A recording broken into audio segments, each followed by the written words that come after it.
Nouveau regain de tension dans le détroit d'Ormuz. Plus de 2 mois après le début de la guerre, les États-Unis ont lancé cette opération pour escorter, guider, protéger des navires des attaques iraniennes. Initiative qui a bien sûr déclenché la colère de Téhéran. L'Iran a lancé déjà plusieurs missiles contre des bateaux américains. Bonsoir Antoine Bienvot. Bonsoir Pierre, bonsoir à tous. Iraniens et Américains se livrent depuis ce matin à ce qui ressemble de plus en plus à une vraie bataille navale. Oui, bataille navale et guerre de communication, car depuis ce matin, les discours de Téhéran et Washington s'entrechoquent.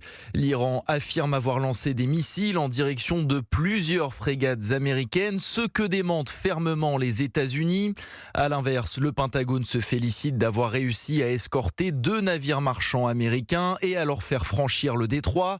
Des informations cette fois rejetées par les Iraniens qui assurent qu'aucun bateau n'a traversé Ormuz ces dernières heures.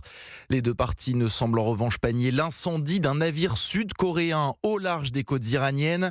Aucune victime à bord, précisent cependant les autorités sud-coréennes qui cherchent en ce moment à déterminer les causes de l'explosion.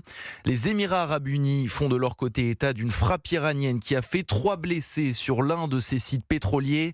Malgré le cessez-le-feu fragile encore en vigueur, Ormuz semble donc s'embraser ce soir. Les Iraniens avaient d'ailleurs prévenu ce matin que toute force armée étrangère, en particulier américaine, qui s'approcherait du détroit serait la cible d'attaque. Et à l'instant, on apprend que 2 personnes ont été blessées dans l'attaque d'un immeuble résidentiel à Oman.